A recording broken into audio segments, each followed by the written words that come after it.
Good evening, assalamu alaikum, and welcome to Sports Extra. I'm your host Ahmed Nawaz with the latest roundup of sports today. We're going to be discussing about a lot of things. Let's take a look at our lineup for today. Starting things off with the test match of Rawalpindi. Pindi test match, as it was known, between Pakistan and Australia, ended in a draw. The spoils were of course shared, but some great positives that have come out from this test match. And now going into Karachi and Lahore for the second and third match, now things are getting a bit interesting. The batters had an absolute ball, including Pakistan's Abdullah Shafiq and Imamul Haq in the second innings. But I think the fact is that you got to appreciate that Pakistan managed to bowl out Australia. So our bowlers did do something at least, and Noman Ali picking up 6 wickets was of course great to see. But a lot of criticism has come on the pitch, and we need to realize that not just from in Pakistan but from all over the world, people are not happy because of the way this test match proceeded. People wanted more from this test match. If we talk about some of the stats that have been there that we have come across, Australian bowling average was the second worst in the history of test cricket. There are bowlers who struggle, batters obviously had a ball.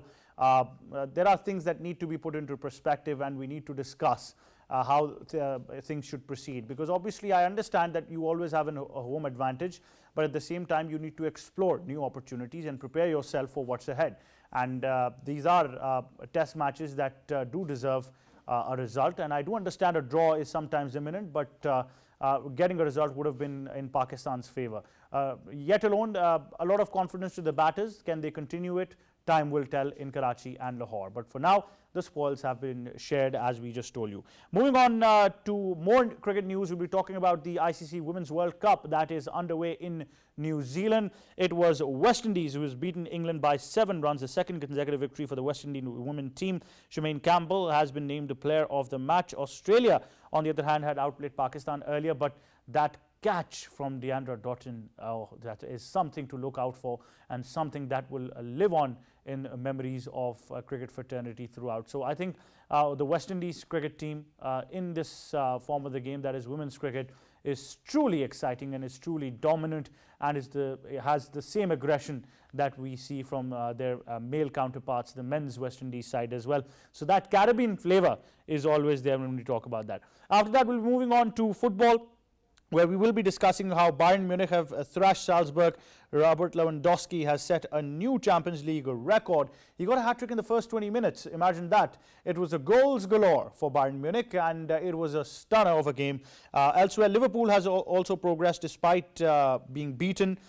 They have survived Inter Milan. Of course, they lost the match, but they've qualified when you talk about the aggregate, and now we know that according to the new rules, there is no away goal that counts. So nonetheless, Liverpool are through, so a lot of positives in their way as well. I think going in to the Champions League further, Liverpool are going to be a side to watch out for. We might not just see it yet with the amount of other teams that will qualify, but I still think that Liverpool is going to dominate. After that, we've got some action once again on Sports Extra. We'll be talking about fighting as it is, a UFC, the Ultimate Fighting Championship. We'll be talking about how Covington has dominated Masvidal, and he's landed 6 takedowns from best friends to rivals. He's now called out Poirier for his future when we talk about him in the UFC. All about that in tonight's show, starting things off with cricket and with the Pindi Test match between Pakistan and Australia.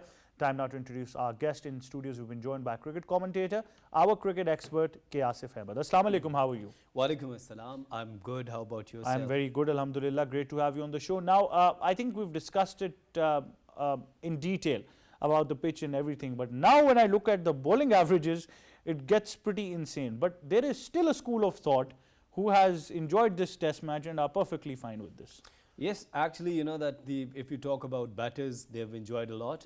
The spectators, they enjoyed a lot, especially the crowd. They went in a large number, and watching them after 2 decades, Australian playing in Pakistan. So everyone was enjoying, but the one thing which we had discussed in last couple of programs, that what happened actually, that Pakistan was, I'm saying Pakistan as a team was on the defensive position from the day one. Why? People were talking about that the pitch will behave after 3rd or 4th day. You will see some magical spin there, but we haven't seen. Actually, I was discussing in our program that if you give credit to pitch, the bowling of Noman, I don't think so. It was the typical Noman Ali's drift bowling which you have seen. Experience. Yes, isn't it? And because you know, whenever you are giving flight and spin and then drift, and especially a left-arm spinner like Noman Ali, a really good campaigner. So I think that if you have watched him, that couple of catches Rizwan has taken behind the stumps. So it means, what does it mean? A batter, he's going to chase the delivery, and something, there's a chance for the neck. You have taken slip, and you have taken two fielders on the silly as well. So I think overall, I'm not happy with the result. And if you are talking about the bowling averages above 250, around 270. It's a little bit funny, not insane actually. It's funny for me because the bowlers like Mitchell Stark and Josh Hazlewood, if you are talking about their bowling strength and their bowling performance, you know, at times it might feel like that maybe Mitchell Stark would have thought that maybe I'm a spin bowler, maybe I can't do this anymore. But the fact is that the test matches sometimes you start joking in a program, to be very honest. I try to keep it as lively yes, as possible. Yes, that's right. Now to talk more on this, we've been joined by former Test cricketer, ICC match referee, part of the PCB management every now and then, and a person who clearly understands the art of pitch making, because it is an art, it is a science itself. Colonel Noshad Ali is joining us. Sir, Assalamu Alaikum, welcome to Sports Extra. Sir, can you hear me? I'm having trouble hearing Colonel Saab. We'll try to get him back as well. But Asif, for the Australian side, I mean, we need to talk about them as well, because they're a very competitive side, very mentally strong. Their batters, after seeing Pakistan bat, realized that we can do this. And that's what they did. I understand Pakistan managed to bowl them out, but they really put up a good show, all of their batters. Yes, they started really nicely. And if you see Usman Khaja, David Warner, Lebashine, Steve Smith, everyone was, they were looking to chase the target in the first innings. And they came up with very aggressive approach. This is what we talk about the Pakistan's approach, that on the day first we were not in the aggression. Why? We were thinking that if we could go for the draw, yes, it was in our mind. We were not there. If you allow me to interrupt you, Colonel Saab, join us once again. We've now been joined by former Test cricketer, ICC match referee, and somebody who's been part of the PCB management every now and then, Colonel Noshad Ali. Sir, Assalamu Alaikum, welcome to Sports Extra. Wa alaikum assalam. Thank you for inviting. Sir, we've discussed a lot about the pitch in the previous show as well, and you know, now the test match ended in a draw. My first question to you will be that, just for the sake of fun, would it have been better that we would have at least given Australia a session to bat, probably? Very genuine question. I think we should have, because you see, Australians, they are playing their first match. Pakistanis, of course, had some practice with domestic and other commitment as well as the Gaddafi Stadium. So I think it would have been a good decision from the Australian point of view. They would have given them about 10 to 15 overs just to ensure that they have some feel, some touch of the pitch, of the ground, and of course the practice for the next match. It should have been a good idea. But somehow or the other they haven't done so. They have practiced. And practice on what? Practice on the pitch, which was giving everything to them. Even a fast bowler bowling just about the good length spot, and the batsman going front foot, hitting four straight away. So that's what I'm saying, that it would have been a good gesture from the Pakistan's captain if he would have given some chance for the Australian bowler batsman to bat for some time. Yes, you are right. That would have been interesting. Maybe we could have picked up a couple of wickets and tried to puzzle them as much as we can. So you never know that Pakistan might be able to pull that off. But that will be that. Now moving on to Karachi and Lahore. I know Pakistanis are very confident, but at the same time we must realize that Australia is no pushover side. Even they can take the advantage now. Yes, because they're the top-notch team, number one in the test ranking, and we're in the number 6 in the test ranking actually. If you talk about the Karachi's typical stuff, the track, what kind of track that was. So I was discussing last night that if you have watched first couple of days in the PSL, it was a typical bowling pitch. in T20, guys, teams were making only 120, 130. But after a couple of days, it was a completely different pitch, a completely T20 stuff that people were, they were making good scores and stuff like that. But I think that if you talk about the Australians, for me, it's a concern because now they have gelled up because they're in Pakistan. Now, in Pakistan, and they played on a track where everyone was talking about the spin and Sajid and Noman. Though Noman bowled really nicely and all credit goes to him, but once again the concern is where is an off spinner. In Karachi, we're expecting that Hasan Ali will be back. We're expecting that Fahim Ashraf, Haris Rauf, but once again that the wrist spinner. No, one wrist spinner, and then what would happen with the Iftikhar? And Hasan Ali is fine. I think Naseem Shah won't be there, of course. The way he bowled in the first match, all the way it was a very pressure game. But honestly, Naseem Shah was much better. I mean, there should be a rule now. I know MCC has put up new rule book as well that will be in effect later on. There should be a rule that if you got a wicket like this, lefties will bat right and righties will bat left. That's the only way to make Once it again, guys. But David Warner can do both of that, Yes, and what about you? I can do that. But I can't do this. It's not really easy. I mean, and Lahore Qalandars always bring something special about. When we were young, we used to play cricket, and my leg side, because I'm a left-hander, was usually blocked. So I used to try to play right hand. So that's how you develop your skill. But that talk will be that talk. Moving on to Karachi and Lahore, things are going to be different. But Sir Noshad, you would agree that Australia is a side that is very strong mentally and with the technicalities of the game. They enjoy challenges, and Steve Smith, Manus Labuschagne, Usman Khwaja, all of these guys were enjoying their time, even David Warner on the wicket. So they will enjoy a challenge even if it's a turning track, and this is not the same scenario now where before teams were not prepared for conditions overseas. Now they're very much prepared. Yes, I think you're absolutely right. But let me answer. It's just a question you were discussing among yourself. That is about the pitch. There is a system of numbering the behavior of the pitch from the ICC point of view. And that system, if you go certain stage at low or beyond that, then that pitch is rejected, and the cricket board or whosoever is the curator who is responsible for making the pitch, they have been informed that this sort of pitch is not acceptable, and in future if they do so, there will be negative impact on that. Now coming on to your present question, yes, of course, Australians are a great team. There used to be a time when they used to have three teams, if you calculate from the World Championship point of view. Number one could have been Australia, number two could have been Australia, number three could have been Australia. But they went down to some extent, and after that, now this is the time that they have recovered.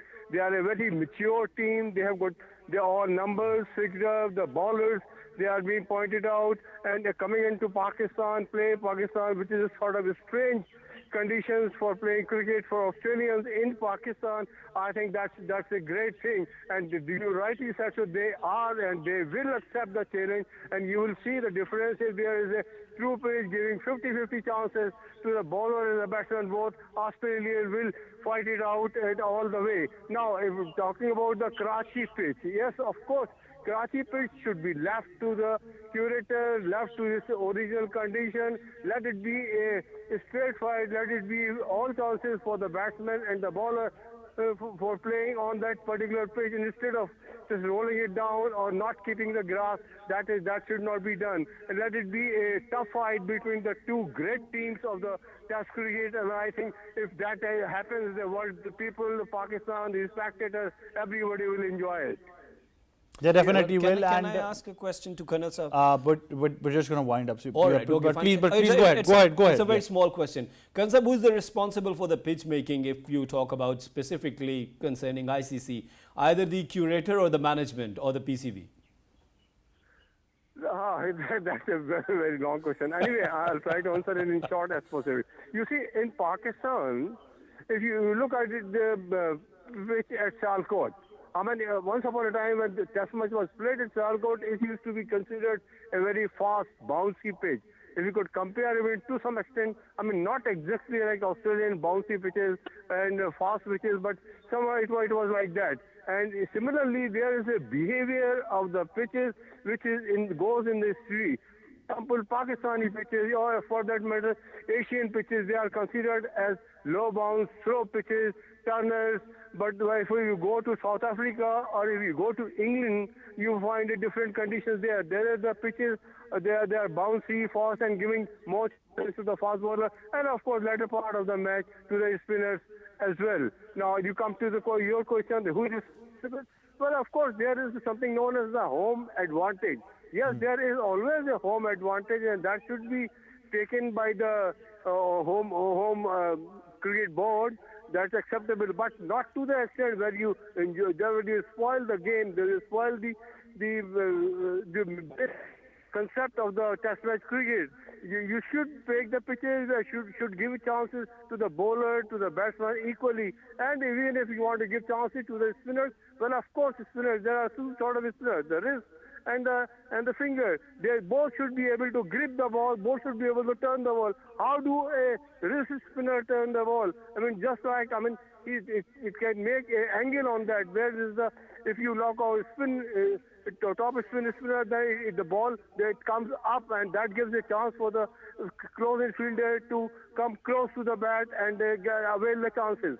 So I think that's exactly there, and the responsibility of making the basic pitch is a very scientific method. Because you see, you observe the pitch, you observe the opponent, you observe their strong point from the bowling and batting point of view, then you prepare according to your requirements. But you do not change the entire behavior of the pitch. You have some adjustment here and there. And I think if the cricket board, it does interfere in making the pitch, there is no harm in that, because they have their policy, they have their high-ups who decide about that. But curator should be a person who is very well experienced, who knows exactly every part of the pitch, every stone lying there on the pitch, and he should be able to adjust what the hierarchy wants, what the captain wants, what the team management wants. Yes. Definitely. Colonel Saab, thank you so much, sir, for joining us and for your detailed analysis of this entire scenario that we're discussing. Asif, there's another type of spinner. Do you know that? Yeah. Which one? Chinaman you're talking about? No, fidget spinner. Well, let's take a look at our segment recap on that note. We, of course, discussed about Pakistan and Australia, with the first test match ending in a draw. Both sides now moving on to Karachi for the second test match, third one in Lahore. The pitch, of course, was criticised, but so far the batters had a galore. Imamullah getting 2 centuries in 2 consecutive innings. Abdullah Shafiq getting a debut century. Australian had some share as well. Usman Khwaja, Manas Labuschagne, Steve Smith and David Warner getting amongst the run. Numan Ali picking up 6 wickets. Pakistan's bowling also clicked because they managed to get Australia all out in their first innings. Now coming to the ICC Women's World Cup that is underway in New Zealand. It was West Indies all the way. West Indies women managed to beat England women by 7 runs. Second consecutive victory for the West Indies women. Shermaine Campbell remained player of the match. Australia in another match earlier had outplayed Pakistan. Caribbean flavour, that's all I can say, Asif. Look at their team performances, you know that. And if you talk about the player of the match, Campbell, she scored 68 on 80 deliveries. Here we talk about that when you win, your strike rate does not matter, and that's why you're the player of the match as well. If you talk about the rest of the players, they perform really nicely, and their captain is, I like her personality. She is really confident. She's really talkative to their players, and when we talk about her activities on the field, it's really important that you are cheering up no matter what's going on. The way we talk about Rizwan, top leadership. And she got out on duck, but even then their team managed to win the match against England. And England have a really good side. But when you talk about that, it's a World Cup contest, and West Indies, they have given tough time to the Australia, and now they've given... they look like a quality side that can go ahead and probably have a chance of winning this tournament. They've got that quality in them. But not good things for our girls in green. They lost to Australia. It was... Why I'm smiling, actually, we had a discussion last night, and the only thing which I can understand that is the mindset. That's why I'm talking about Stephanie Taylor, the captain of the Wendy's side. though Bisma Maroof played nicely yesterday, but what happened with the rest of the players? You're giving a target around 200, and they've chased really easily, and they won with the 7 wickets. Our team is in pressure. Definitely. Our team is in pressure, and we require something. Out of the box solution. This is what I'm saying, that our coaching should think now out of the box. Definitely. Yes, if I agree with you, I think it's the time for Pakistan women's cricket. The problems are the same we used to have for men's cricket. They're all over again and again.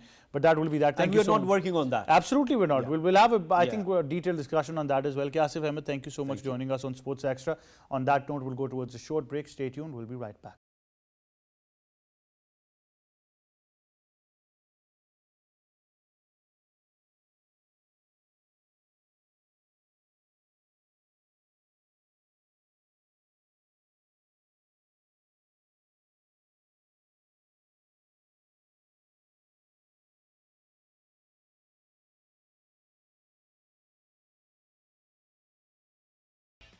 Welcome back to Sports Extra. Time now for our segment on football. It's Champions League football night that we're going to be discussing in studios. We've been joined by our football expert, our football youth coach, and my co-host as well, Sabil Sachal Hazir. Assalamu alaikum. How are you?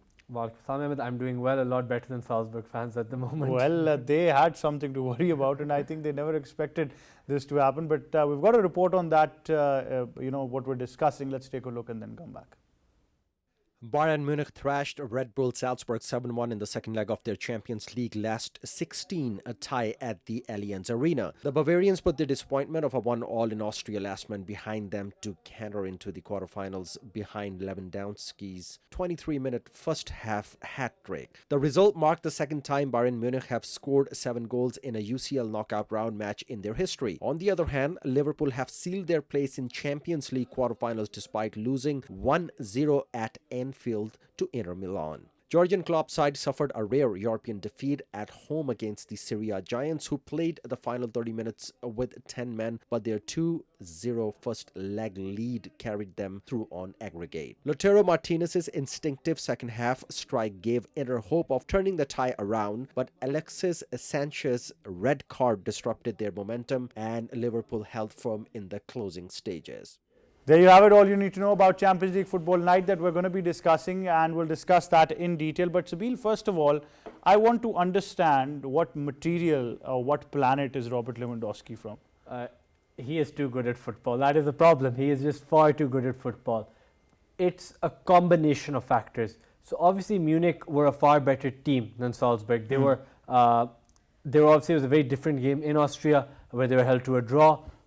I don't think anybody expected a repeat performance of that. People expected Munich to win, but 7-1, I mean, at the Champions League level is a lot.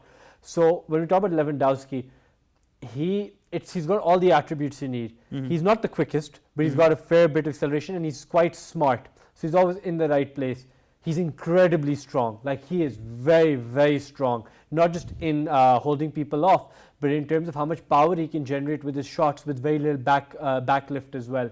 And his touch. The 2 penalties he won, obviously the first 2 goals of the game came from penalties, and then his third goal, we'll talk about that as well, but the 2 penalties, the ball comes in, especially the first one, and to take it on the spin out of the air and turn and set up a shot, and then also have the presence of mind and the physicality to shield the ball, it is unreal technique, genuinely unreal technique. And it's because he's so sturdy and his technique is so pure that he's able to do that. And then for the third goal, the keeper rushes out, tries clearing, and again, he's just too strong and brave, so he stands in the way. Yeah, clutch. Stands in the way, takes the clearance, and hits the post, he scores on the rebound. And then Munich, well deserved. And Salzburg are their coach, he doesn't like being compared to the Bayern coach right now, Nagelsmann, but he's similar in the sense that they both came through the same system and they both love attacking, free-flowing football, but he was never going to sit back and defend. Once it went to 3-0, he was like, I want to get 3 goals, and that's why more and more goals were shipped and they lost 7-1. But it's an okay strategy. I mean, when you're 3 down, what's the worst that can happen? You've already gotten half of the game done.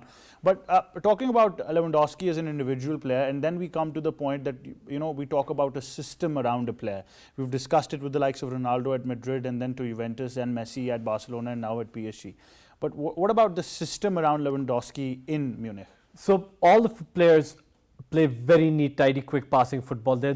They are the best in class, some of them, in what they do. Obviously, there's some players there who you'll find better players in other leagues, but they're all world-class players, and they all play quick, and they all are willing to play forward to him.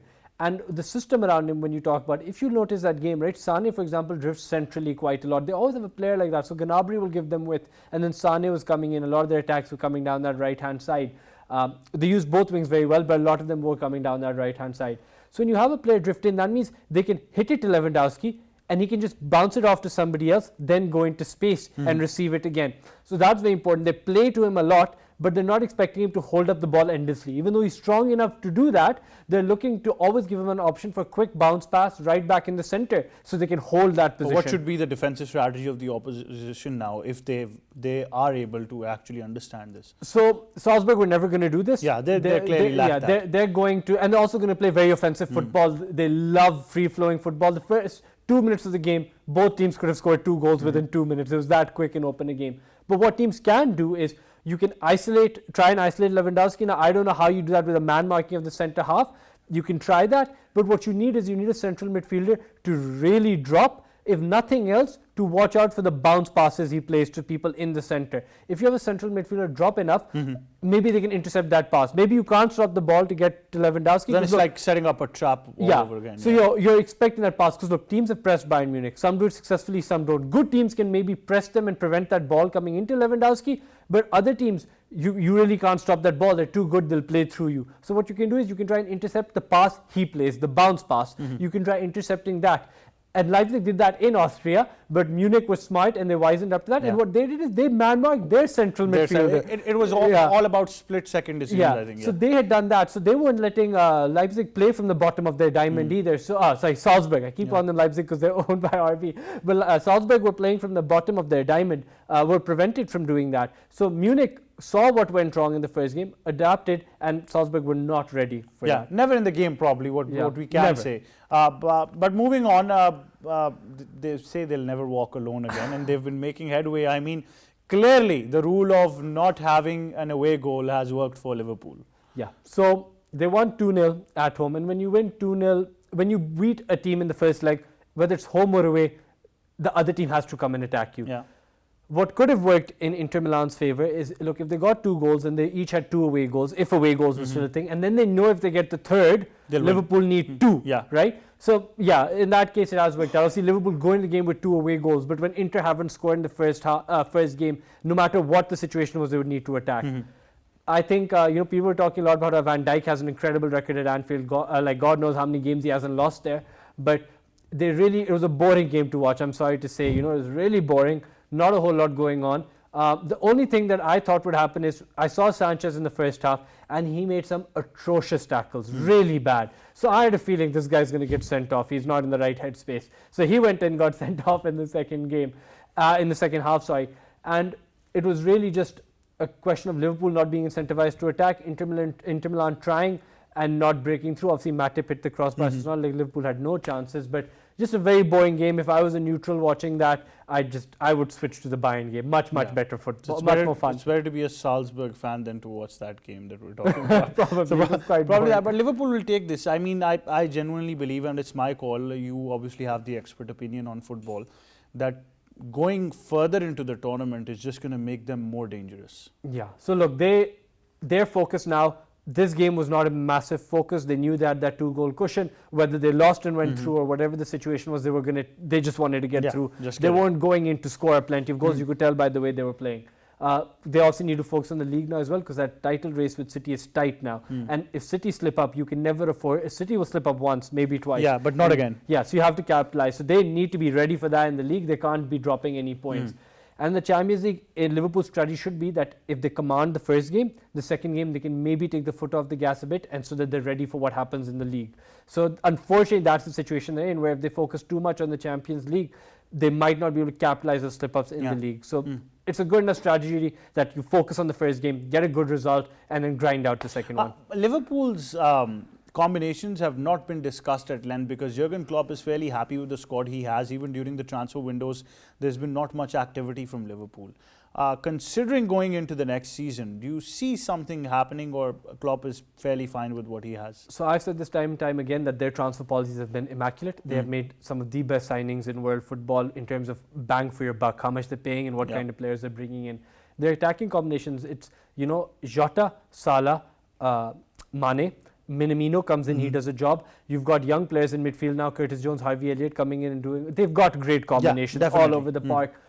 Who they bring in now, maybe, I think, these younger players are coming through and that's nice, give them an opportunity. I think Henderson is close to the end of it, Milner is close to the end of it. You need to get a couple more senior players in to replace them to give these younger ones guidance, because I don't know how much Milner and Henderson have left in the tank. Milner keeps going forever, it seems, but there will be an end to that. So bring in a couple of maybe midfielders who are senior. Start now. Yeah, bring in to play as squad roles, help out the younger players, so that in 2 or 3 year time, when Curtis Jones and Harvey Elliott are ready to burst into the first team, like proper be starters, maybe 2 or 3 years, you have people who guided them in the meantime. Yeah, so that's pretty much it. It can be a very, I think, good enough takeover from these young players when they move into the system. But that will be that, and obviously we do know that it's going to continue in all its fashion, the Champions League. Let's take a look at our segment recap. We of course discuss UEFA Champions League football, and we discussed the fact that it was an exciting night for Bayern Munich, and Robert Lewandowski setting up a new Champions League record. Getting a hat-trick in the first 20 minutes of a game is absolutely insane.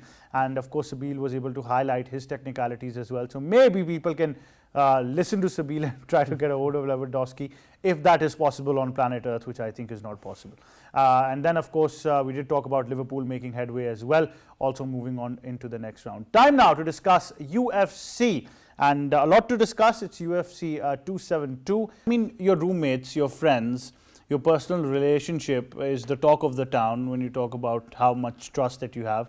And I mean, not just going to the fight, you're not even, exchanging blows with the gloves. I mean, it's come down to that now. I'm a big fan of both of these fighters, so it's really sad when their friendships and things like this, they all dissolve. It's not a good thing to see. Nobody wants to see that. Whatever personal animosity they had a chance to settle it. It ended the way we all thought it would. Wood Covington playing very heavy takedowns, heavy volume punching, would get a decision. We were expecting him to dominate the fight that way, but it's sad what's happened to American top team. I love Woodley. I love both of these guys, and I love Dustin Poirier as well. So it's not nice to see all that happen. Obviously, Covington had his problems and all of with American top team, and the way he left was very unceremonious. I still think he's a very good fighter, and the fight itself, dominant, like really dominant. I'll give Masvidal credit. He defended better than anybody said he would. Somewhere on ESPN, it actually came that the fight did not live up to its hype that was created before that. I think if you're looking at the hype in terms of the personal story there, yes, but I think if you look at the technical attributes both of them bring, it was always going to end this way, because Masvidal was, look, he knocked out Ben Askren with that flying knee. We all know he did. But any top wrestler can take him on, like at that weight class. A top wrestler does seem to have... I mean, Masvidal had absolutely no takedowns in the match. That's what the stats say. But I'll give him credit because obviously he's not great at that. He's wrestling, he really struggles with, and I think now people should know this, but if nothing else, this fight should have exposed it.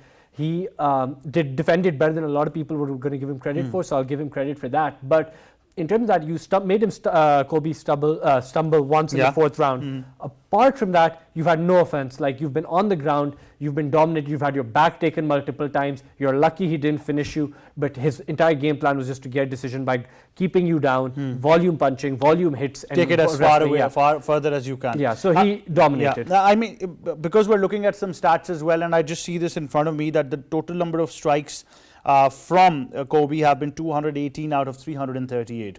As far as Masvidal, he had 90 out of 166. But the funny thing is, on a point of significant strikes, Masvidal had a better percentage than Kobe. So Masvidal's trying to get into knockout. Kobe is trying to volume punch. So that's always going to happen. You're trying to volume punch. You're not really caring if it's a significant strike. You're trying to wear the guy down, keep him down, hit him while he's down. So that was the game plan. So Masvidal was always going to try getting a significant strike, hit him hard, knock him out, wind him, make him stumble. You did that once. It's not enough. He got back on top.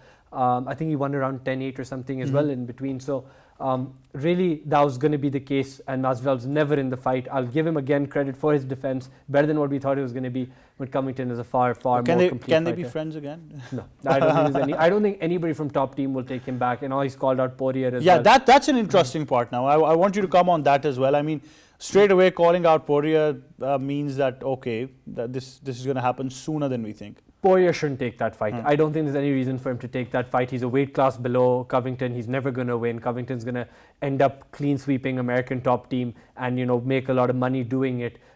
Poirier should not take that fight. I love him. I think he's my favorite out of all of them probably. So I don't think he should. There's nothing in it because he will lose that fight. He's too light. He will not be able to take that step up or Covington take that step down and for it to be a good enough fight. So he should definitely avoid it. I think the call out was more because look, he's done that call out. People might think it's just personal animosity, but there's a bigger picture at play. That division, Usman has beat him now. We know he's better. Usman's probably got bad knees. He has issues with the UFC. He's going out. The future of that division is Edwards, Chimaev, these kinds of guys, right? Covington, I think, knows that. Usman knows that. So I think Covington is trying to stay relevant because he knows within his own division it's not long. He's still there for a while, but it's not long before he's no more relevant in his division. So I think that's where the call out comes from. Yeah, but like I think you mentioned it in clear terms that there is no reason why Poirier should take this. Well, No, still if he does. Still, if he does, Covington does what he did to Masvidal, keeps him down, batters him, and just takes the fight, really. So Poirier should not take this fight, should just, I don't know, look, for a big payday, you don't know what people are willing to do. You never know. I think Poirier has a good camp, a good team around him. I don't think they will advise him to take this fight. There is nothing he can, if he wins it by some miracle, it'll be the best decision, and I'm completely wrong, I should stop talking about this altogether. But in all likelihood, he should not take it because there's no way he wins that fight. It is a very small probability that he's even in it. So I would say not going to happen. If it does happen, it's a bad call on Poirier's. I understand why you say payday because I've seen people race in Tesco trolleys for that. So you never know what might happen in UFC. So definitely, I think the bigger thing that people should be looking towards now is though what happens to the welterweight division. What happens? Yeah, what's the future? What's the future? Obviously, really exciting guys. Hamza Chimaev is my favorite. He's going to come and be really, really impressive.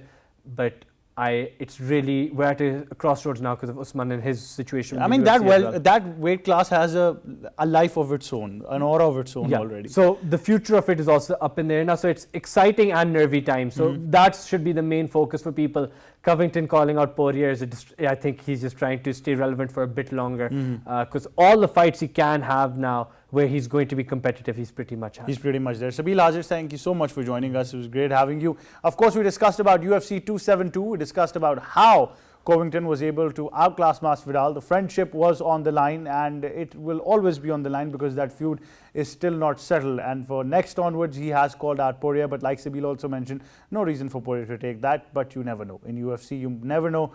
Once it gets big, anybody's going to come up and just say to a fight which they don't have to. So it might go that way as well. But that's all we have time for. From me and the entire team, it's goodbye for now.